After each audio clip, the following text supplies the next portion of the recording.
If you had to pick one thing for gardeners to make their gardens more mammal friendly, Penny, what would it be? Oh, I think for gardening, where I see most mammals in my garden is in my compost heap. So it's where all of those small bugs and beasts that the small mammals like shrews feed on. And I often get really good sightings of shrews in my compost heap.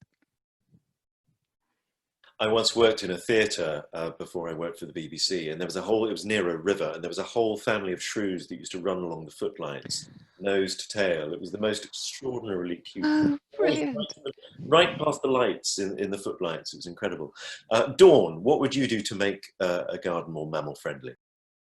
So I always say give your garden wild space, and so try to leave things wild, try not to clear up too much, wood piles, tall grass, lots of sort of just leave the gardening in some areas and just let that create lots of natural resources. If you leave your space for wildlife, wildlife will come.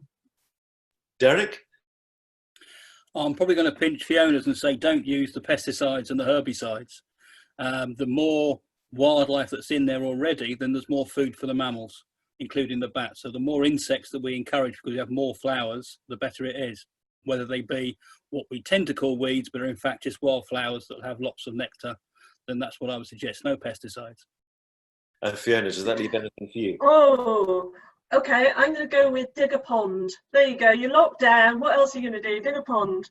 Because although we think of that as being good for amphibians, actually it's good for all sorts of things. And not only do mammals come and drink there, but if you think about bats, for example, they'll be really attracted to all the invertebrates that emerge from ponds.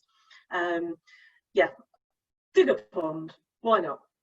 And I would just say, don't be too neat. Just leave rough areas, you know, recently in the news we've been talking about leaving Mohicans in the middle of your lawns, but my favourite gardens in London, friends' gardens, have always been the ones which are the wildest, where you just mow a little patch for you to sit in and let everything else go wild. And so that would be my tip.